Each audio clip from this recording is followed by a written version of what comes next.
Hello guys, pag-usapan lang natin ang breaking news na kumakalat nga naman guys sa social media.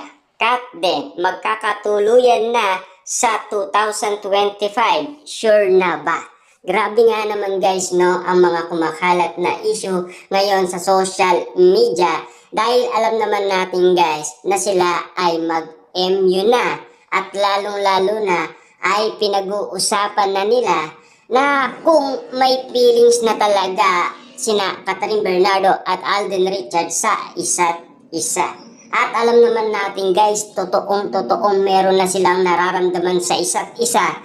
Ayon kasi guys sa sinasabi nila, madalas na kasi silang mag-usap. At lalong-lalo na, komportable na sila sa isa't isa. Tulad na lang guys ng ginawa kasi ni Alden Richards ng pagbigay ng mga tissue kay Catherine Bernardo, mga caring niya kay Catherine Bernardo, katulad din guys ng ginawa ni Alden Richards sa pagtalon umano sa SM Iloilo sa escalator. Yun guys ay karisma na pinapakita ni Alden Richards para masungkit ang matamis na oo ni Catherine Bernardo.